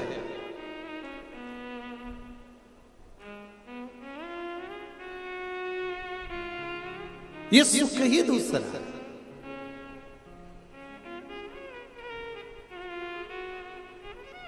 आप लोग जितनी संख्या में यहां बैठे हो, 1 2 3 4 पंडाल में, पंडाल के बाहर, पीछे के पंडाल में, साइड के पंडाल में, ग्राउंड में, जितने पंडाल में आप लोग बैठे हुए हो, इस ग्राउंड को छोड़कर जितने ग्राउंड के अंदर हैं, पंडाल के अंदर हैं, और जितने इधर उधर बैठे हैं, इससे दुगने पंडाल के बाहर, रोड से लेकर रेलवे स्टेशन तक है। जितने अंदर हो उतने बाहर।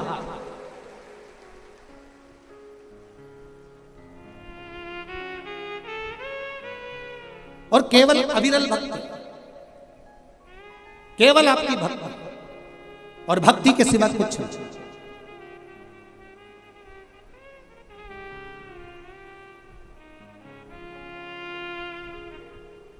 एक भाव आपके भीतर जो समाहित हुआ है, एक भाव, और बहुत जरूरी है। पहले के समय में उम्र का ठिकाना होता था कि 100 साल तक जियोगे। आज के समय में उम्र का ठिकाना नहीं होता कि आप कितने साल जियोगे।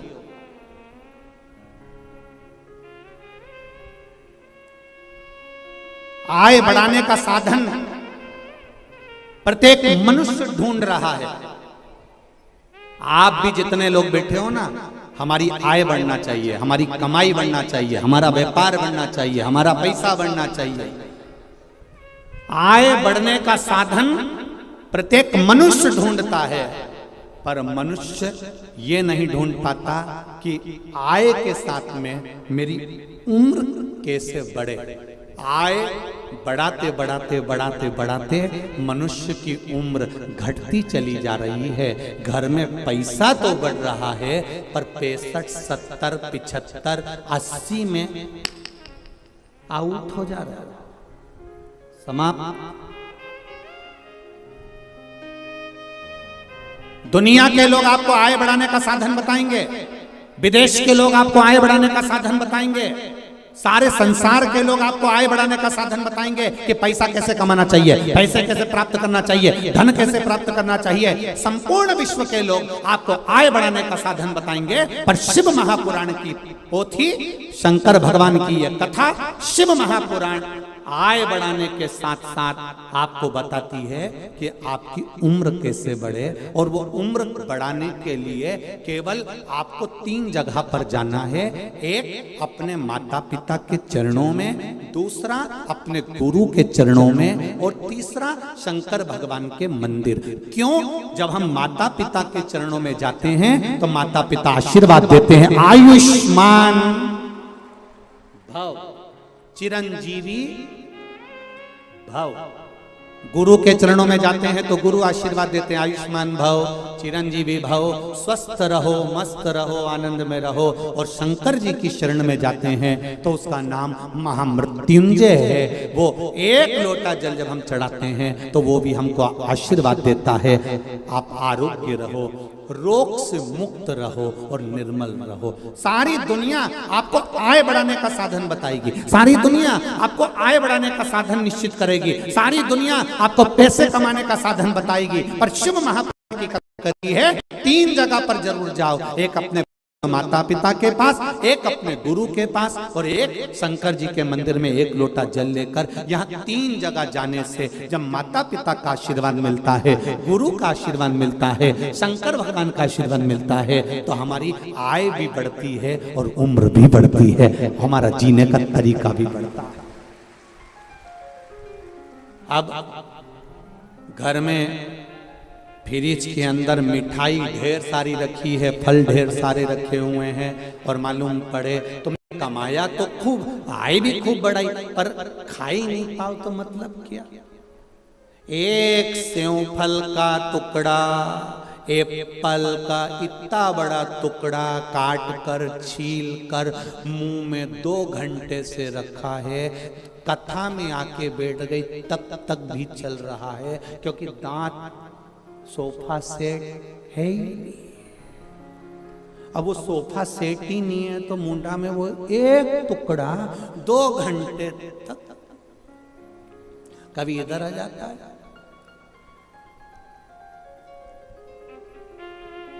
इतने में छोटे से बच्चे ने आके पूछ लिया, दादी, ओ दादी। दादी बोली क्या है, क्या खा रही है? दादी बोले सेव फल खा रही। पूरा खा गई? नहीं, ये रखा, ले तू खा ले। तूने कितना खाया दादी? इतना सा खाया। कितनी बजे खाया था? सुबह 9 बजे। अभी कितनी बज रही? 12। 2 घंटे से अंदर ही नहीं गया, चबाई ही नहीं लिया।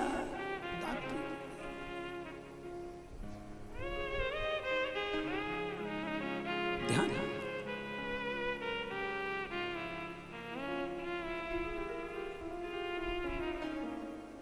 अच्छा, बहुत ध्यान देने वाली बात है। कोई कोई चीज ऐसी होती है जिसका स्मरण आपको होना चाहिए।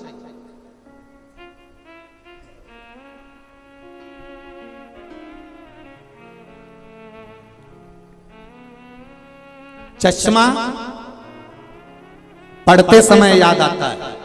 बोलो री जी जी, सही है गलत है? चश्मा अगर पंडाल में भूल गए, घर पर भूल गए, पढ़ते समय चश्मा याद आता है। बत्ती सी जम के बोलो जरा। खाते समय याद आती है, मैंने फ्रिज में रखी थी, हमारा दांत ना जाने कहाँ चले गया, बहू को आवाज लगाई, देख तुम्हारी बत्ती सी कहाँ रखी है? मम्मी तुमने कटोरी में रखी थी फ्रिज में, उसमें तो है ही नहीं। मालूम पड़े कथा में आई थी, बैग में दरी की दरी रखी, बैग कोई चुरा के लगा, बत्ती सी। चश्मा पढ़ते समय याद आता है, बत्ती सी खाते समय याद आती है, और शिव नाम मरते समय याद आता है कि शिव में है। शंकर का अनुमोदन है क्या? शिव तत्व है क्या? शंकर का गुणगान क्या है? शिव महापुराण का रस तत्व क्या है? ये मृत्यु की सैया पर पड़े रहोगे, प्राण छूट रहे होंगे, मृत्यु के घाट पर जा रहे होगे, तब याद आएगा कि श्री शिवाय नमस्तुभ्यम में है क्या? एक लोटे जल में है क्या, एक बेलपत्री में क्या है, ये मृत्यु की सैया पर याद आएगा। चश्मा पढ़ते समय याद आता है, बत्ती सी खाते समय याद आती है शिव नाम, मरते समय याद आता है कि शंकर के उस नाम में तत्व क्या छुपा है, क्या है। उम्र घटती चली जा रही है, पैसा बढ़ रहा है, मकान बढ़ रहा है, जायदाद बढ़ रही है, सब कुछ बढ़ रहा है, पर उम्र घट रही है। पहले मरने की उम्र कितनी थी, बोलो तो रे, 100 साल, और वो भी 100 तुम्हारी पूरी नहीं थी, वो तो मांग तूंग के लेकर आए थे। पहले मनुष्य की उम्र, गधा की उम्र, कुत्ता की उम्र, उल्लू की उम्र सबकी बराबर थी, 40-40 साल। पहले मनुष्य जीता था, 40-40 साल की उम्र थी, 40 वर्ष तक जीना था। गधे की उम्र 40, कुत्ता की उम्र 40, उल्लू की उम्र 40, मनुष्य की उम्र 40। एक बार मनुष्य ने भगवान से जाकर कहा, प्रभु मेरी उम्र 40 वर्ष की कर दी, इतनी छोटी सी उम्र में मैं कमाऊंगा, कमा कर इकट्ठा करूंगा, जब तक तो मर जाऊंगा, मेरी उम्र बढ़ा दीजिए। भगवान ने कहा जब समय होगा तब बढ़ाएंगे, चिंता मत करो। थोड़े समय के बाद में गधा आ गया। गधा ने भगवान विष्णु से कहा, प्रभु तुमने मेरी उम्र 40 साल कर दी, इतनी लंबी उम्र में क्या करूंगा प्रभु, मेरी उम्र कम कर दो। 40 साल तक लोगों का बोझा ढोऊंगा, लोगों का वजन ढोऊंगा, मेरी उम्र कम कर दो। भगवान विष्णु ने कहा कितनी उम्र कर दूं तेरी, बिल्कुल आधी कर दो। भगवान ने गधे को 20 साल का बना दिया। मनुष्य फिर आ गया, उसने कहा प्रभु मेरी उम्र बढ़ा दो। भगवान ने कहा गधे के 20 साल बचे हैं, दे दूं क्या, कि चलेगा, दे दो प्रभु।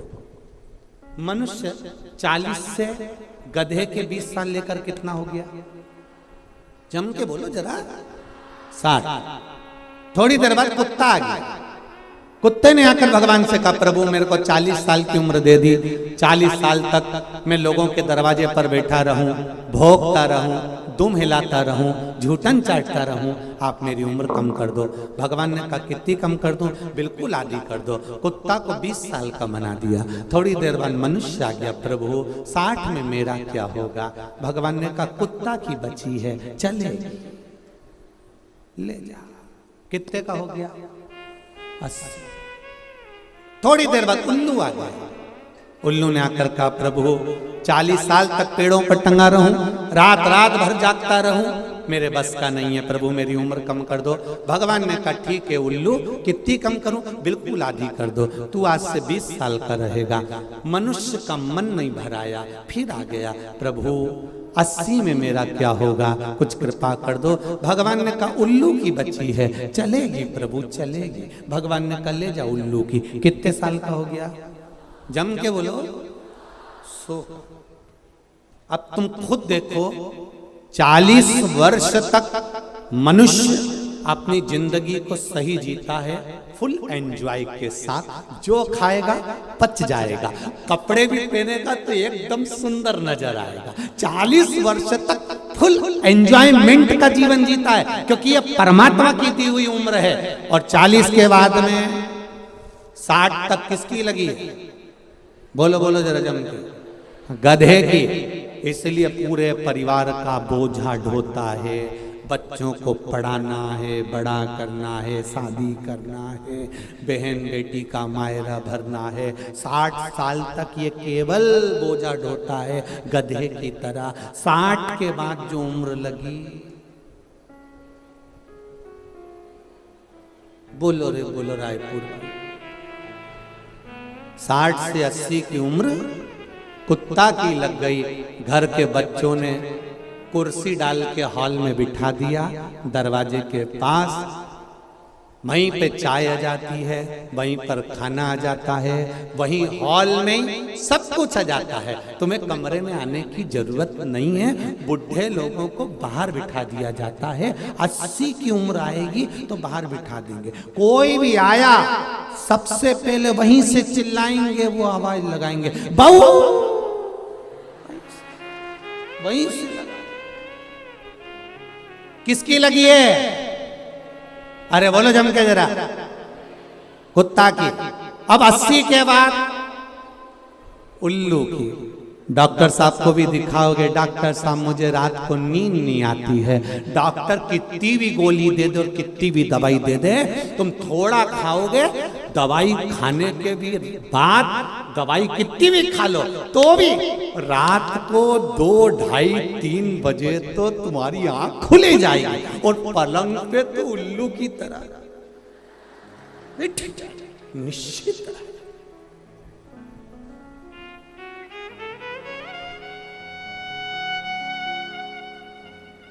80 से 100 वर्ष तक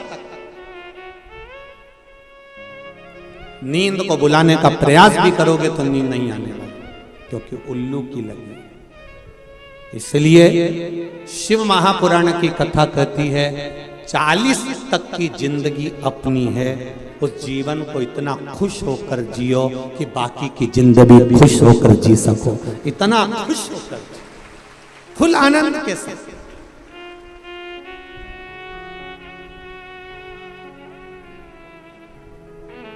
पर लोगों की आदत बुरी हो गई है, 40 साल तक की जिंदगी को लोग रो रो कर जीते हैं।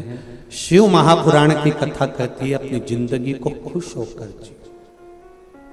गया जमाना कि 100 साल तक जीते थे, आज के जमाने में कुछ मालूम है क्या?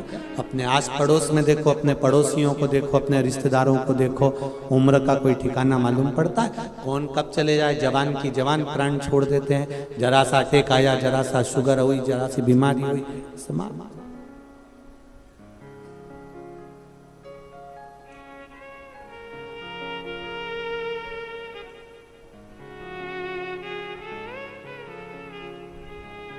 किसी ने पूछा गुरुजी पहले तो लोग 100 साल तक जीते थे, भगवान ने ऐसा क्यों कर दिया कि अब 100 साल तक तो कोई जा ही नहीं पाता, उससे पहले ही मर जाते हैं।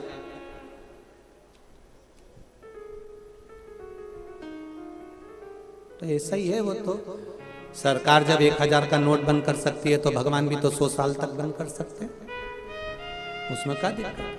परमात्मा ने भी कहा कि भाई ये 100 लफड़ा समाप्त करो, भजन के बल पर उम्र बढ़ेगी। आपका भजन कितना,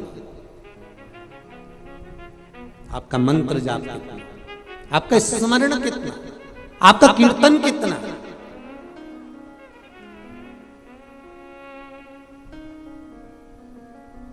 कहे ना राम नाम लीनो तूने भरी जवानी में, तू डूब के मर जा रे चुल्लू भर। अच्छा, एक टेंशन वाली बात तो है कि ये इतना बड़ा मनुष्य चुल्लू भर पानी में डूब के कैसे मरता होगा रे? ये भी तो सोचने वाली बात है कि इतना बड़ा मनुष्य, इसको तो कुआं चाहिए, नदी चाहिए, बावड़ी चाहिए, तालाब चाहिए, और ये तो चुल्लू भर पानी में महाराज बोल रहा है कि तू डूब के मर जा रे। तो शिव महापुराण की कथा कहती है जो ये मानव का शरीर प्राप्त करने के बाद भी भगवान का भजन नहीं करता, जो ये मानव का शरीर प्राप्त करने के बाद भी भगवत गुणगान नहीं करता, जो ये मानव का शरीर प्राप्त करने के बाद भी अपने माता पिता की सेवा नहीं करता, जो ये मानव का शरीर प्राप्त करने के बाद भी कभी शंकर भगवान की कथा को नहीं सुनता, ये मानव का शरीर प्राप्त करने के बाद भी जो परमार्थ का काम नहीं करता, किसी दीन दुखी, कोई गरीब आदि की सहायता नहीं करता, शिव महापुराण की कथा कहती है फिर वो मनुष्य नहीं रहता, वो एक कीड़े की तरह रहता है, और कीड़ा चुल्लू भर पानी में डूब के मर सकता है। इसलिए कहा कि तू डूब के मर जा रे चुल्लू।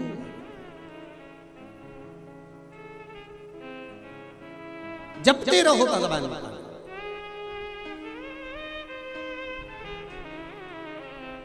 भगवान की अविरल भक्ति जपते रहो, करते रहो। आप पुकारते रहो उस परमात्मा को, वो सुनेगा, ये निश्चित है। ऐसा नहीं कि नहीं सुनेगा, एक बार नहीं सुनेगा, दूसरी बार सुनेगा। प्रैक्टिकल करके देखो।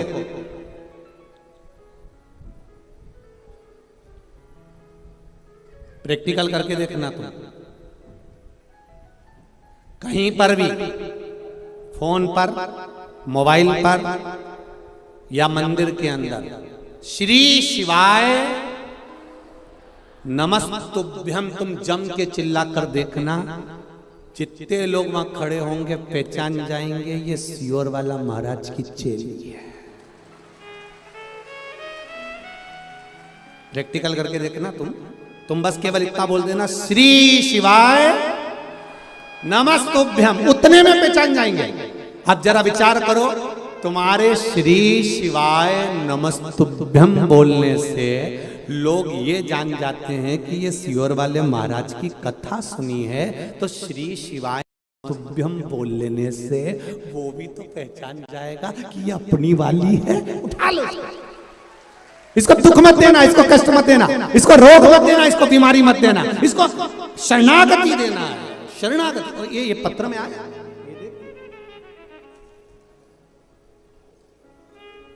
भगवान जाने क्या बना के भेजा।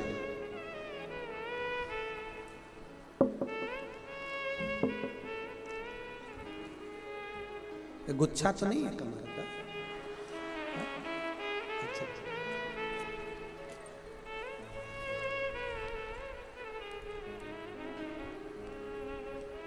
पहले चैनल वालों से क्यों ये जरूर दिखा देना, जो भी है हमारे छत्तीसगढ़ की पहचान है। नमन करता हूं, हमारे छत्तीसगढ़ की पहचान है, इतना सुंदर बनाया है, बहुत बहुत साधुवाद, धन्यवाद। उस पे आपने पत्र लगाया है। मेरा नाम चंदाबाई साहू है, ग्राम पंचकोशी धाम, पटेवा, नया पारा, राजिम, छत्तीसगढ़ से आई हूँ। कहीं बैठी हो तो हाथ हिलाई लगे। आप ही हैं? श्री शिवाय नमस्तुभ्यम, दोनों हाथ हिला दो एक बार ऐसे। श्री शिवाय नमस्तुभ्यम। गुरुजी 2 साल पहले मेरे दोनों चेस्ट में गठान हो गई थी। मेरे दोनों चेस्ट में गांठ हो गई, गठान हो गई। वो गांठ धीरे धीरे बढ़ती जा रही थी। फिर हमने 2022 मई के महीने में रायपुर एम्स हॉस्पिटल में चेकअप करवाया। चेकअप में आया, डॉक्टर साहब ने कहा ये गठान कोई साधारण नहीं है, आप इसको हल्के में ना लें और इस गठान का ऑपरेशन करना पड़ेगा और निकाल के इसको जांच के लिए मुंबई भेजा जाएगा। और ये गठान आप किसी को भी दिखा लो, कोई भी बता देगा कि ये गांठ वही मानी जाएगी। ये 2 गांठ आपके चेस्ट में हो गई है, दोनों गांठों को निकालना पड़ेगा, ऑपरेशन करना पड़ेगा। हमने डॉक्टर साहब से कहा, डॉक्टर साहब आप कुछ दवाई दे दो, और दवाई लेकर, ऑपरेशन तो अभी हम नहीं कराएंगे डॉक्टर साहब, और दवाई लेकर हम घर आ गए। दवाई को ले जाकर हमने शिव जी के मंदिर में शंकर भगवान को दे दिया, भोलेनाथ हम दवाई जरूर खाएंगे पर आपको ऑपरेशन की नौबत मत आने देना और मेरा ऑपरेशन टाल देना। मेरे शरीर में कोई ऐसी बीमारी मत देना बाबा, मैं तेरी हूं तू मेरा है। एक लोटा जल चढ़ाना प्रारंभ करा, एक बेलपत्र खाना प्रारंभ किया और दवाई का सेवन भी भगवान शिव की कृपा से करना प्रारंभ किया। गुरुदेव, दूसरी बार हम फिर एम्स में डॉक्टर को दिखाने के लिए गए। डॉक्टर साहब ने कहा कि बड़ा विचित्र काम हो गया, 1 सप्ताह पहले 2 गांठ थी और जो गांठ मुंबई जांच के लिए जाना थी, आश्चर्य हो रहा है कि आपकी जो जांच हो रही है उसमें एक भी गांठ नहीं आ रही है। यह शिव है, यह शंकर है, यह ओम है। बैठिए, प्रणाम करता हूं। और आप राजिम से आई हैं, छत्तीसगढ़ का बैकुंठ है राजिम, राजिम की धरा को भी नमन करता हूं। श्री शिवाय नमस्ते। ये शिव है। ओ घड़ी तेरी कृपा बिना न हिले एक भी अणु, लेते हैं श्वास तेरी कृपा से तनु। बखान क्या करूं मैं राखों के ढेर का, चपटी भभूत में खजाना कुबेर का।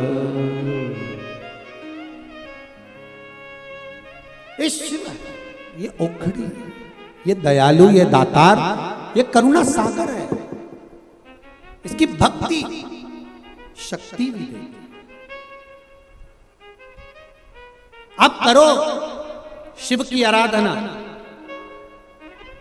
दुनिया के लोग बहुत रोकना चाहेंगे आपको, हंसेंगे, ठिठोली उड़ाएंगे, अपशब्द कहेंगे, पर शंकर भगवान के भजन को करने में पीछे मत।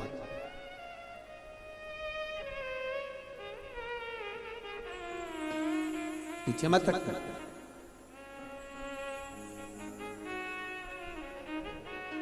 करो भजन। शिव नाम में वो तत्व है, श्री शिवाय नमस्तुभ्यम। भले दुनिया के लोग कहते हैं कि यह मंत्र कैसा है, यह मंत्र का स्वरूप कैसा है, पर इस मंत्र में एक बात तो लिखी है कि शंकर भगवान को मैं नमन करता हूँ। आप दिन भर में श्री शिवाय नमस्तुभ्यम बोलते रहोगे, शिव जी को नमन करते रहोगे, बार बार मेरे देवाधिदेव महादेव को याद करते रहोगे, तो ये निश्चित है कि मेरा महाकाल राजा भी आपको याद करता रहेगा, वो भी आपको स्मरण करेगा। भक्ति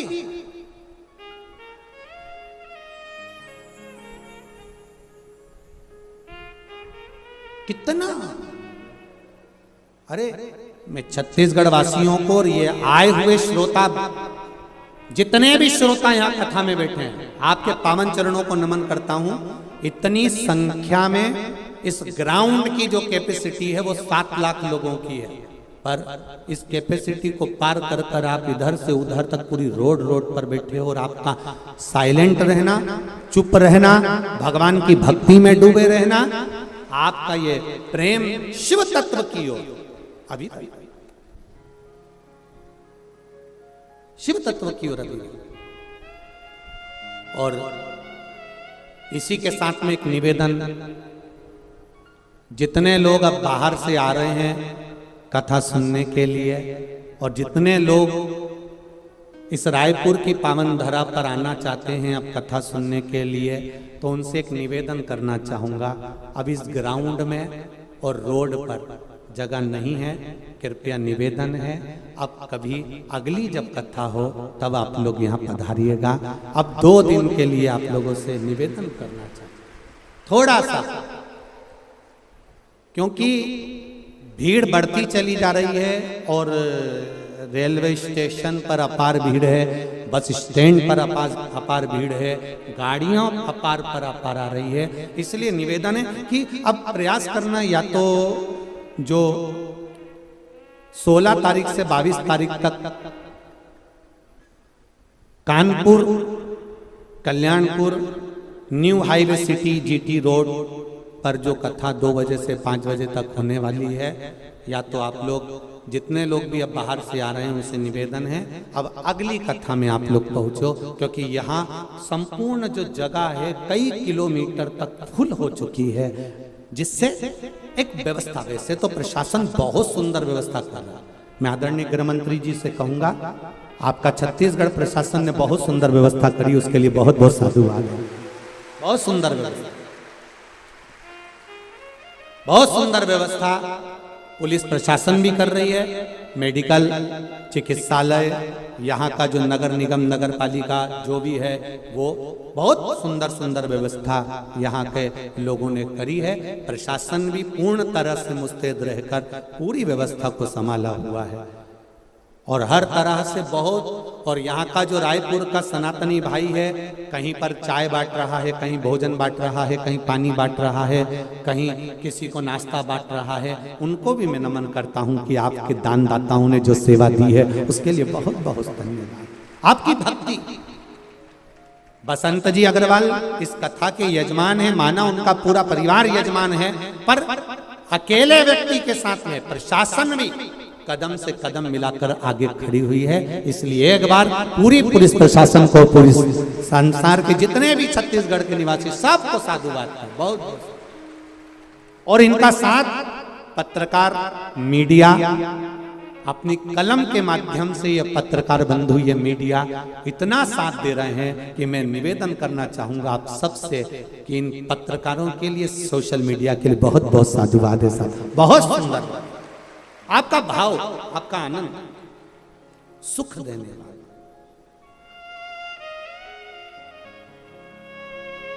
और वो भी हम इसलिए कर रहे हैं कि भीड़ ज्यादा हो रही है, इसलिए आप अगली कथा में प्रवेश करें। अभी इस कथा को आप लोग जितने लोग भी आने वाले हैं वो टीवी पर श्रवण करें, आस्था चैनल पर, फेसबुक यूट्यूब पर सुने। भक्ति का संचार, आनंद, भगवान की बात, शिव कथा कर महाराज।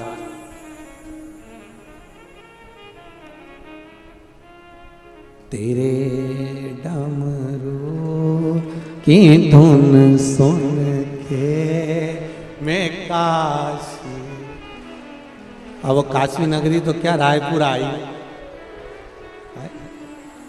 तेरे डमरू की धुन सुन के मैं काशी नगरी आई।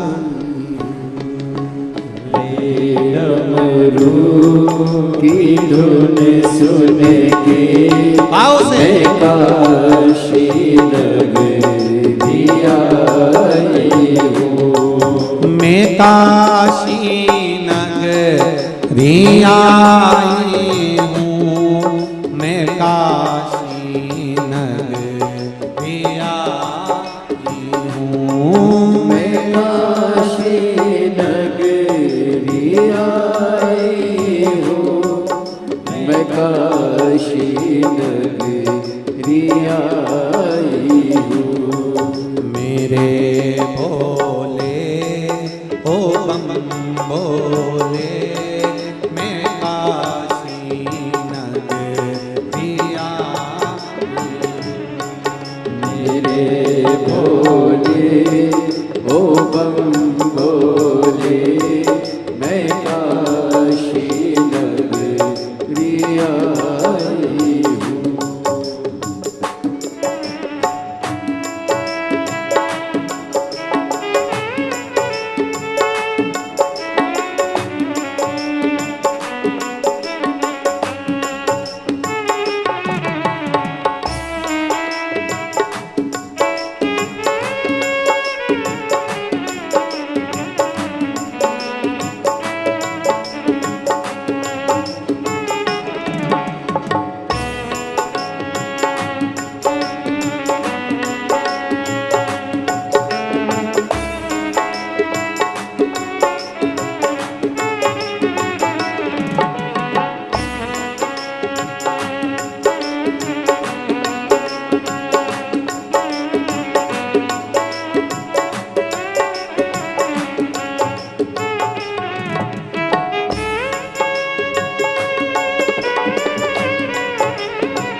ने ओ भोले तेरी काशी में गंगा है, सुना है हमने ओ भोले तेरी काशी में गंगा है। सुना है हमने ओ भोले तेरी काशी में गंगा है, सुना है हमने ओ भोले तेरी काशी में गंगा है। उसी गंगा को पाने को मैं काशी नगरी आई हूँ, उसी गंगा में नहाने को मैं काशी नगरी आई हूँ। मेरे भोले ओ बम भोले मैं काशी नगरी आई हूँ, मेरे भोले ओ बम भोले मैं काशी नगरी आई हूँ।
सुना है हमने ओ भोले तेरी काशी में मुक्ति है, सुना है हमने ओ भोले तेरी काशी में मुक्ति है।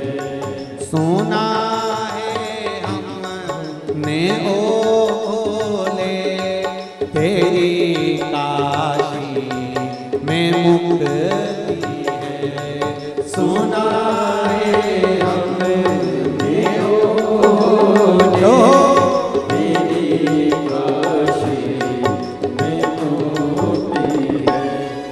उसी मोती को पाने को मैं काशी नगरी आई हूँ,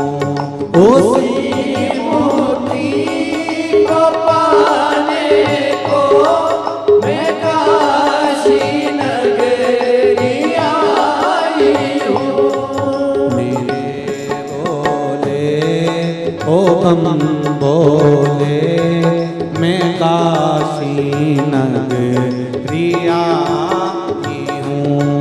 मेरे बोले ओ बम बोले मैं काशी नगरी आई हूँ।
शंभो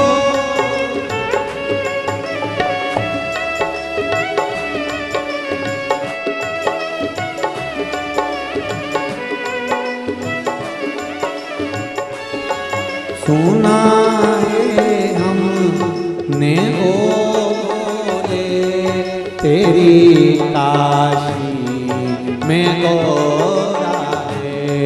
सुना है हमने ओ बोले तेरी काशी में गोरा है। सुना है हमने ओ तेरी काशी में गोरा है। सुना है हमने ओ बोले तेरी काशी में गोरा है। उसी गोरा को पाने को मैं काशी नगरी आई हूँ।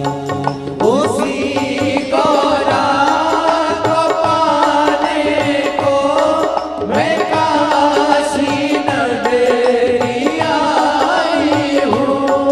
मेरे बोले ओ बम बोले मैं काशी नगरी आई हूँ। मेरे बोले ओ बम बोले मैं काशी नगरी आई हूँ।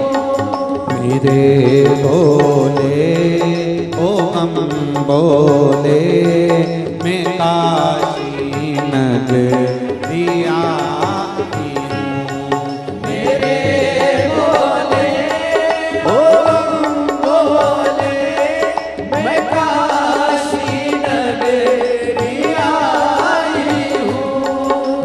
काशी नगरी आई हूँ, मैं काशी नगरी आई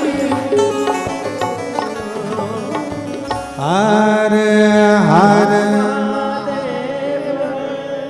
अपनी जगह पर बैठकर भगवान शिव के मूल मंत्र का स्मरण करते हुए भगवान शिव के मूल मंत्र को आनंद के साथ, भाव के साथ, भक्ति के साथ में अपने भाव से, अपने हृदय से शिव को कर